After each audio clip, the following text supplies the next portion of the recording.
আল্লাহর হাবিব সাল্লাল্লাহু আলাইহি সাল্লাম যখনই রজব মাসের চাঁদ উদিত হতেন, আল্লাহর হাবিব বলতেন, দোয়া করতেন, আল্লাহুম্মা বারিক লানা ফি রজব ওয়া শাবান ওয়া বাল্লিগনা রমাদান। হে আল্লাহ, রজব মাসের বরকত, শাবান মাসের বরকত আমাদিগকে দান করুন এবং রমজানুল মুবারক পর্যন্ত হায়াতে তাইয়্যিবা দারাজ করুন। সকলে বলি আমিন। তাহলে বোঝা যায় রজব মাসের দাম আল্লাহর দপ্তরে কম না বেশি? সবাই বলবেন কম না বেশি? কেন বেশি হলো?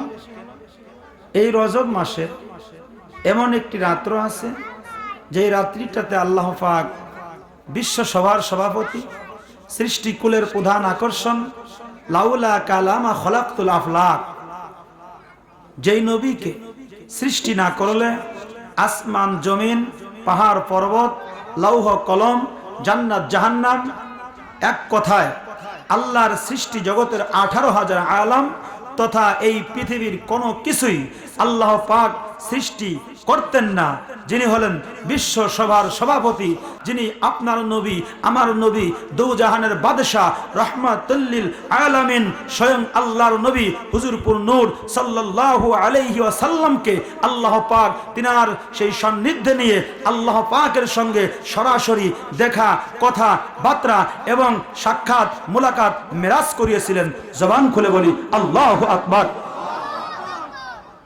এই পৃথিবীর সৃষ্টি জগতের আল্লাহর সৃষ্টি যত মানব দানব জিন ইনসান আছে, এই পৃথিবীর কেউ চর্মচক্ষু দিয়ে মহান আল্লাহ তাআলাকে দেখতে পারেন নাই। পয়গম্বর হযরত মুসা আলাইহিস সালাম দেখতে চেয়েছিলেন, রব্বি আরিনি আনজুর ইলাইক, আল্লাহ আমি আপনাকে দেখতে চাই। আল্লাহ বললেন লাং তারানি, দেখতে পারবে না। লাং তারানি, দেখার মতো এখতিয়ার তোমার নাই। মুসা বলে, আল্লাহ যদি দেখা না দাও তোমার কালেমার দাওয়াত দিব না। আল্লাহ বলে, মুসারে দেখার মতো এখতিয়ার তোমার হয় নাই, দেখতে হলে যেই চোখের প্রয়োজন এই চর্মচক্ষু দিয়ে আমি আল্লাহ দেখা যায় না। পয়গম্বর বলে, আল্লাহ যদি দেখা না দাও কালেমার দাওয়াত দিব না। আল্লাহ বলে, ফাখলা না আলাইকা ইন্নাকা বিল ওয়াদিল মুকদ্দাসি তুয়া, হে মুসা জুতা খোলো, তোর পাহাড়ে এসো। আমি আল্লাহর সঙ্গে দেখা করতে হলে জুতা খুলে তোর পাহাড়ে আসতে হবে। জবান খুলে বলেন আল্লাহু আকবার। কি খুলতে হবে? পয়েন্ট। বিশ্বজাকের মঞ্জিলে দরবার শরীফে আমরা জুতা খুলে চলাফেরা করি। অনেক বেদাতি মোল্লারা ফতোয়া দেয়, কয় আটরশি কেন জুতা খুলে যাবে, ওটা কি মক্কা মদিনা চাইতে দামি? আচ্ছা বলেন, আমরা কি দরবার শরীফকে মক্কা মদিনার চাইতে দামি মনে করি? কথা বলবেন। দামি মনে করি না, কিন্তু জুতা খুলি কেন? এটা হলো আল্লাহর শিক্ষা। মুসা নবীকে দিয়ে আল্লাহ পাক পৃথিবীর মানুষদেরকে শিক্ষা দিয়ে দিল, হে দুনিয়ার মানুষ শোনো, আল্লাহর সঙ্গে দেখা করতে হলে আদব 1 নম্বর হলো জুতা খুলতে হয়। জুতা খুলতে হয়। পয়গম্বর জুতা খুলে তুর পাহাড়ে আসো। আমরা পীরের দপ্তরে যাই, আল্লাহর ওলির দপ্তরে যাই আল্লাহ পাওয়ার জন্য, রাসূল পাওয়ার জন্য। এজন্য আমরা আদব শিক্ষার জন্য জুতা খুলে বিশ্ব জাকের মঞ্জিলে যাই। কথা ঠিক না বেটি? যারা বেদাতের ফতোয়া দেয় এরা আজীবন দিয়েই যাবে, ওদের বেদাতের ধারে আমরা ধারি না। ঠিক না বেটি? তুমি বেদাতের ফতোয়া দাও, বিশ্ব জাকের মঞ্জিলের লোক সমাগম কম হবে না, বিশ্ব জাকের মঞ্জিলের মানুষ কম হবে না, গরু কম হবে না, জিন ইনসান আসতে কমবে না। তামাম পৃথিবীর থেকে মানুষ পাগল করা হয়ে বিশ্ব জাকের মঞ্জিলে যাবে। তোমার মতো মোল্লার দেড় ব্যাটারির মোল্লার ফতোয়া মানুষ শুনবে না, শুনবে না, শুনবে না। কথা ঠিক না বেটি? কমাইতে পারছে? সংক্ষেপ। মুসা আলাইহিস সালাম তুর পাহাড়ে জুতা খুইলা, কয় আল্লাহ তোমাকে দেখতে চাই। আল্লাহ কয় আমি বললাম দেখতে পারবি না, তুই তারপরে মাতবাড়ি করস, আয় জুতা খুইলা। তুর পাহাড়ে গেছে। আল্লাহ পাকের 70,000 নূরের পর্দার অন্তরালের প্রথম পর্দার কিঞ্চিত মাত্র নূরের ঝলক যেই মাত্র পয়গম্বরের দিকে তুর পাহাড়ের দিকে ঝলক দিতে লাগলো, ওই নূরের তাজাল্লি লেগে তুর পাহাড় জ্বলে পুরে সুরমা হয়ে গেল। পয়গম্বর মুসা আলাইহিস সালাম ছিটকে জমিনের মধ্যে পড়ে গেল। 40 দিন পর্যন্ত পয়গম্বর বেহুশ হয়ে পড়ে আছে। 40 দিন পরে জিবরিল আমিন আসে, হুজুর উঠেন আল্লাহর সঙ্গে কথা বলেন। আল মুসা নবী বসলেন, উঠলেন, এখন চোখ মিলে তাকাইলেন, দেখলেন চক্ষু দিয়া কিছু দেখা যায় না, চক্ষু অন্ধ হয়ে গেছে। যারা বলেন কি হয়েছে? পয়গম্বর ডাক দিয়া বলে, আল্লাহ তোমাকে দেখতে চাইলাম, দেখতে পারলাম না। আল্লাহ চক্ষু অন্ধ হয়ে গেল। আমার আল্লাহ বলে, ও পয়গম্বর, ও আমার বন্ধু, ও আমার মুসা, আমি আগেই বলেছিলাম এই চর্মচক্ষু দিয়া আমি আল্লাহ দেখা যায় না, এই চর্মচক্ষু দিয়া আমি আল্লাহর নূর তোমরা সহ্য করতে পারবে না। আমি আগেই হুঁশিয়ার করেছিলাম। এখন যদি তুমি চক্ষু ভালো করতে চাও, ও বন্ধু একটা কাজ করতে পারো। বলে কি কাজ? আমি আল্লাহর নূর লাইগা যেই পাহাড় জ্বলে পুরো সুরমা হয়ে গেছে রে মুসা, ওই তোর পাহাড়ের সুরমাটা তোমার চোখের মধ্যে লাগায়া ঘষা দাও, আমি আল্লাহ পাক তোমার চক্ষু ভালো করে দিব। কি লাগাইছে? আমার দয়াল পীর কেবলা জান হুজুর 12 মাস কালীন সুরমা ব্যবহার করতেন, জানেন আপনারা? এটা রাসূলুল্লাহর একটা সুন্নাত। সুন্নাত সুন্নাত নিয়ে ফালাফালি করো, অমুক সুন্নাত তমুক সুন্নাত। তুমি সুন্নাতের কি দেখছো? সুন্নাত শিখতে হলে বিশ্ব জাকের মঞ্জিলে আসতে হবে, কথা ঠিক না বে ঠিক? খালি দাড়ি রাখা সুন্নাত এটা মোল্লা জানে, আর যে মাটি কাটা সুন্নাত, গরু রাখালি করা সুন্নাত, মানুষ খাওয়ানো সুন্নাত, এই সুন্নাতের খবর নাই। কারণ ওই সুন্নাত করতে গেলে পরিশ্রম করতে হয়, মালপাতি খরচ হয়, কথা কন না কে? আর দাড়ি রাখা সুন্নাত, এটা শেভ করবেন না 1 মাস অটোমেটিক দাড়ি হয়ে যাবে, টাকাও বেঁচে যাবে। সে সুন্নাত রাগন নাকি আমার কথা? আমি অবজ্ঞা করছি না দাড়ি। আর দাড়ি আমার নবী, দাড়ি আমার হুজুর কেবলা জানা ছিল কিনা? আমরা দয়াল নবীর মহব্বতে দাড়ি রাখবো, কিন্তু এই দাড়ি নিয়ে বাটপারি করা যাব? দাড়ি নিয়ে পৃথিবীর ইতিহাস খুলে দেখেন, রাসূলুল্লাহর পিছে একদল মুনাফিক নামাজ পড়তো জামাতের সঙ্গে, দাড়ি টুপি জুব্বা সব ছিল। রাত্রের অন্ধকারে গিয়ে আবু জেহেল উতবা সাইবাদের কাছে গিয়ে বলতো আজকে কিন্তু মুহাম্মদ এই প্রোগ্রাম করছে, তোমরা সাবধান থাকিও। এই দাড়ি টুপি আর এই নামাজের কোনো দাম আছে? কথা বলবেন সব, দাম আছে? ময়দানে কারবালার দিকে তাকান, 72 জন শুহাদা যারা নবীর নাতি ইমাম হুসাইনকে সাইয়্যিদা শাবাবি আহলিল জান্নাহ নবী বললেন, জান্নাতি যুবকদের সরদার যিনি আমার হুসাইন, সেই হুসাইনের গলার মধ্যে যারা ছুরি চালাইছিল গো, 22,000 সৈন্য, হাফেজকারী, মুন্সি, মৌলবী, মুফতি, মুহাদ্দিস, বড় নামাজি, বড় জুব্বাওয়ালা, দাড়িওয়ালা, টুপিওয়ালা, বড় পাগড়িওয়ালা মোল্লা মুসল্লিরা আমি হুসাইনকে হত্যা করেছিল। এদের কিন্তু দাড়ি টুপি জুব্বার কোনো অভাব ছিল না, কথা বলেন ঠিক কিনা? কিন্তু ইমাম হুসাইন বল, হে আমার নানা নবীর উম্মতিরা রে, আমি আজকে তোমাদেরকে একটা কথা জানতে চাই, তোমরা বলো আমি কি অপরাধ তোমাদের সামনে করলাম? বলো আজকে তোমরা কেন আমার সঙ্গে এরকম ব্যবহার করছো? আজকে কেন তোমরা আমার সঙ্গে এরকম খারাপ অন্যায় আচরণ করছো? বলো বলো বলো, তোমরাও তো আমার নানা নবীর উম্মত, নামাজ পড়ো, দাড়ি টুপি সব আছে, বলো আজকে একজন ইমানদার আসনি, আজকে আমি ইমাম হুসাইনকে তোমরা রক্ষা করবে, সাহায্য করবে? জোরে বলেন আল্লাহু আকবার। একটা বেঈমান সেই দিন কথা বলে নাই। ইমাম হুসাইন বললো ইমানদার আছো, কেউ কথা বলে নাই। দাড়ি টুপি জুব্বা সব ছিল। বুঝতে হবে এই দাড়ি আর টুপির জুব্বার ভিতরে ইমান নাই, ইমান হলো কলবের ভিতরে, ঠিক না বেটি? ওরা সাজছে মুসলমান, ওরা নামেই মুসলমান, ওরা সাজছে মুসলমান, ওরা নামেই মুসলমান, ঠিক না বেটি? ওদের টুপি দাড়ি পাগড়ি আছে দেখতে মাওলানা, ভিতরে নাই নবীর প্রেম, ইয়াজিদে ভরা। বলে কি বলেন? কয় ইয়াজিদ ভালো মানুষ ছিল, 100 রাকাত নফল নামাজ পড়তো, রোজা রাখতো, বড় ইমানদার ছিল। ওরা ইয়াজিদের প্রশংসা করে, আমার নবীর নাতি ইমাম হোসাইনের প্রশংসা তাদের ভালো লাগে না, কথা বলেন ঠিক কিনা? ওরা ইমানদারের ইমান নিয়ে করছে যারা খেলাম, ওরাই তো আসলে ইয়াজিদেরই ছিলাম, ঠিক কিনা? ওরা সাজছে মুসলমান, ওরা নামেই মুসলমান, ওরা সাজছে মুসলমান, ওরা নামেই মুসলমান। দেখে হাসি সবলকে খুশি রে, চল নবী মেরাজে, চল নবী। আমার প্রাণের ভাইরা, সময় বড় সংক্ষেপ, গভীর মনোযোগ, মূল আলোচনার দিকে চলে যাই। পয়গম্বর মুসা আলাইহিস সালাম বলল, আল্লাহ দেখতে চাই, দেখার মতো সিস্টেম নাই, দেখতেও পারে নাই। পয়গম্বর বলে, আল্লাহ কিভাবে দেখতে চাই? আমার আল্লাহ বলো, যদি দেখতে চাও চর্ম চক্ষু দিয়া নয়, আমি আল্লাহ দেখতে হলে কলবের চক্ষু খুলতে হয়। সুবহানাল্লাহ বলেন। কোন চক্ষু? কথা বলেন, কোন চক্ষু? আরে কলব তোমার জিন্দা রবে, মরণ হবে না। বলো, কলব তোমার জিন্দা হবে, মরণ এর সময় থাকতে পীর মুর্শিদের কর সাধনা। কলব তোমার জিন্দা রবে, মরণ হবে না। বলো, কলব তোমার জিন্দা, মরণ। আমার প্রাণের ভাইয়েরা রে, গভীর মনোযোগ।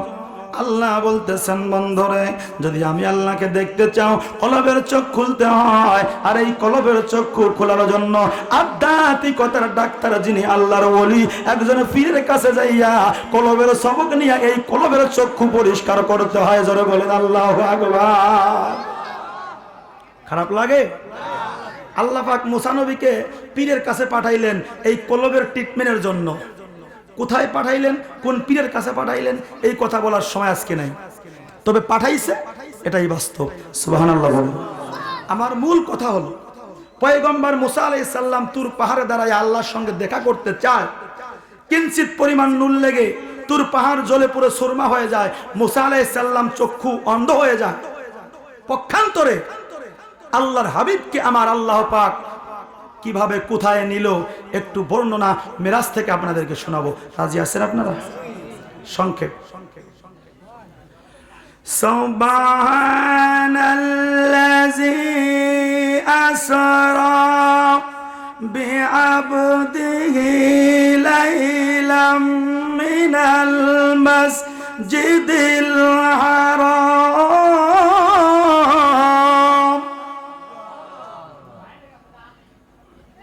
যেই মহান আল্লাহ পাক আল্লাহর হাবিবকে মসজিদুল আকসা থেকে, মসজিদুল হারাম থেকে মসজিদুল আকসা পর্যন্ত রাত্রের একটা কিঞ্চিত সময়ের মধ্যে পদার্পণ করিলেন, সেই বর্ণনাটা সূরাতুল বানী ইসরাঈলের এই প্রথম অংশে আল্লাহ পাক বয়ান করেছেন। জোরে বলি সুবহানাল্লাহ। এখানে সংক্ষেপ, আল্লাহ পাক আল্লাহর হাবিবকে কিভাবে নিল। নবীজি আমার, নবীজির চাচাতো বোন উম্মে হানির ঘরের মধ্যে শুয়ে আছেন।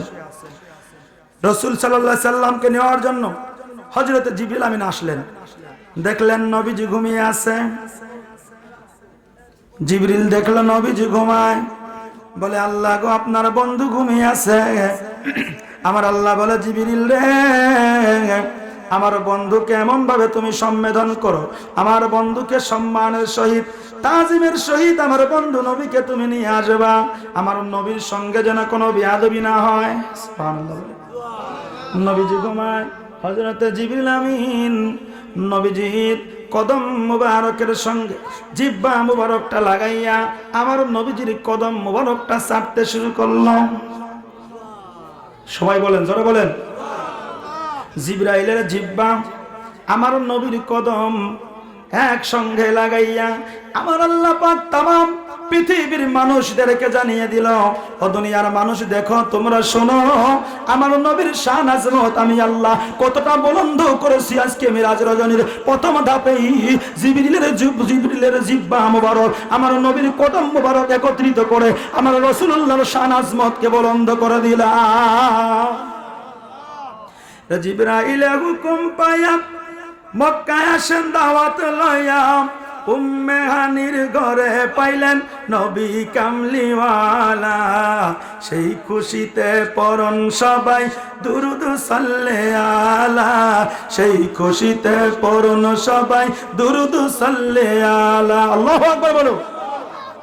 নবীকে বিশ্রামে পাইয়া জিবরাইল থাকে দাঁড়াইয়া, নবীকে বিশ্রামে পাইয়া জিবরাইল থাকে দাঁড়াইয়া ডাক দিতে সাহস না পেয়ে জিহ্বা কদম তলা, ডাক দিতে সাহস না পেয়ে জিহ্বা কদম তলা, সেই খুশিতে পড়ুন সবাই দুরুদ সাল্লে আলা, সেই খুশিতে পড়ুন সবাই দুরুদ সাল্লে আলা।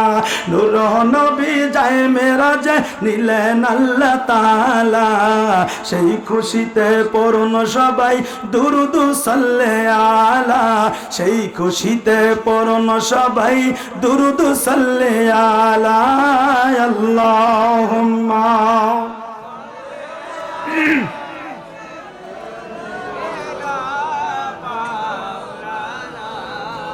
ওয়া আলা আলি সাইয়্যিদিনা।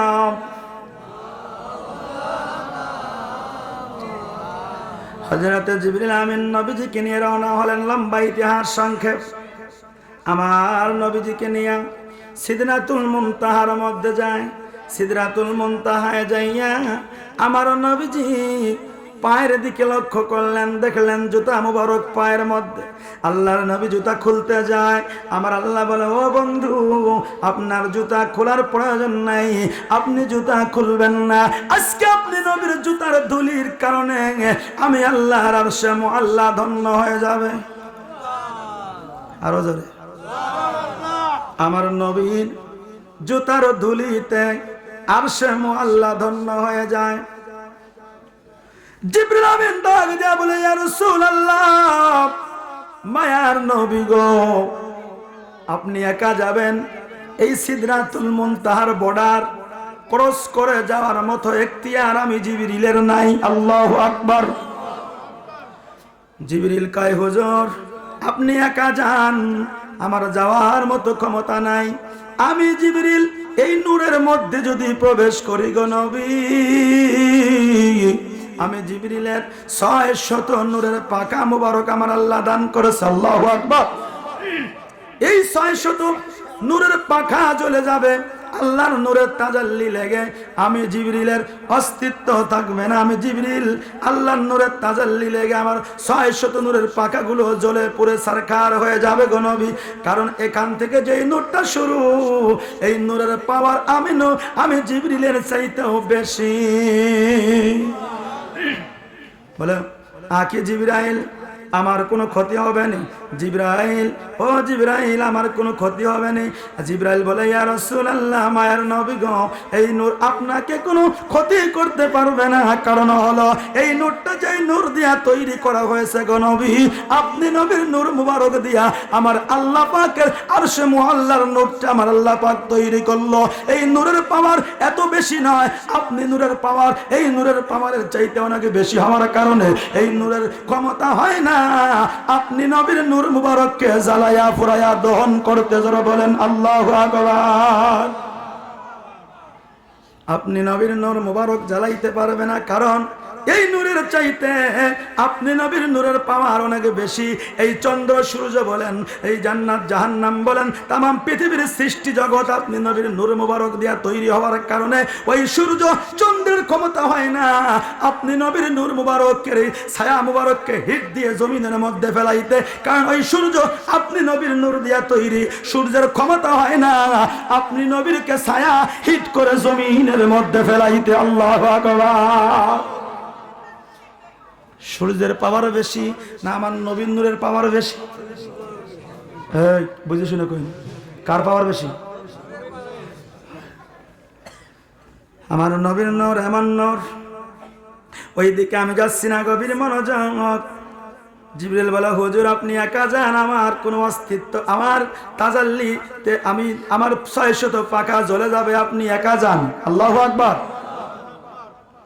সিদরাতুল মুনতাহায় যাইয়া জিবরাইল বলে ডাকিয়া, সিদরাতুল মুনতাহায় গিয়া জিবরাইল বলে ডাকিয়া, সামনে যেতে পারবো না আর ওগো নূর আল্লাহ, সামনে যেতে পারবো না আর ওগো নূর আল্লাহ। সেই খুশিতে পড়ুন সবাই দুরুদ সাল্লে আলা, সেই খুশিতে পড়ুন সবাই দুরুদ সাল্লে আর বলো নূর নবী যায় দিদারে নিলেন আল্লাহ তাআলা, সেই খুশিতে পড়ুন সবাই দুরূদ সাল্লে আলা, সেই খুশিতে পড়ুন সবাই দুরূদ সাল্লে। কষ্ট হচ্ছে আপনাদের? তাহলে আমার নবী কি আমাদের মতো মানুষ? যেখানে জিবরাইল ফেরেশতা যাইতে পারে না, আমার নবী সেই নূর ভেদ করে আরশে আজিম চলে যায়। আর ওই নূরের ৭০,০০০ নূরের বাহিরের অংশের কিঞ্চিত পরিমাণ নূর লাগা তোর পাহাড় জ্বলে যায়। পয়গম্বর মুসা আলাইহিস সালাম অন্ধ হয়ে যায়। বলুন, যেই নবীর সঙ্গে মুসা নবীর তুলনা চলে না, ওই নবীর সঙ্গে আমাদের তুলনা চলবো কি? যারা বলেন চলবো? নবী যেমন নূরের নবী আমার মত নয়, আমার মতো মানুষ নবী কাফেরেরা কয়। বলো আমার মতো মানুষ নবী মুনাফিকে কয়। কথা বলেন ঠিক কিনা? আল্লাহ বলে ওয়ালা ইন আতাতুম বাশারাম মিসলাকুম ইন্নাকুম ইযাল লাখাসিরুন।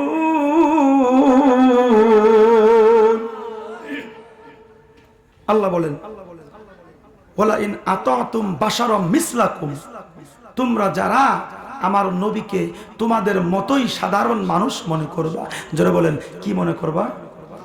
বাশারম মিসলাকুম, তোমাদের মতো সাধারণ মানুষ মনে করবা। ইন্নাকুম ইযাল্লা খাসিরুন, নিশ্চয়ই তোমরা ক্ষতিগ্রস্তদের অন্তর্ভুক্ত। বলেন আমার নবীজিকে আমাদের মতো মনে করা যাবে? নিষেধ কার? তা ওহাবি মোল্লারা কয় নবী আমাদের মতো মানুষ, বলে কিনা? আপনাদের এলাকা নাই মনে হয়? আচ্ছা, যিনি বলবে নবী আমার মতো, বলতে হবে তাহলে আমিও নবীর মতো। যে বলবে নবী আমার মতো মানে আমিও নবীর মতো। তাহলে নবীকে যে নিজের মতো দাবি করে, আল্লাহ বলেন ইন্নাকুম ইযাল্লা খাসিরুন, তোমরা নিশ্চয়ই মহা ক্ষতিগ্রস্ত হয়ে যাবে, মহা ক্ষতিগ্রস্তের অন্তর্ভুক্ত হয়ে যাবে, ইহকাল পরকাল বরবাদ হয়ে যাবে। কথা বলেন ঠিক না বেঠিক?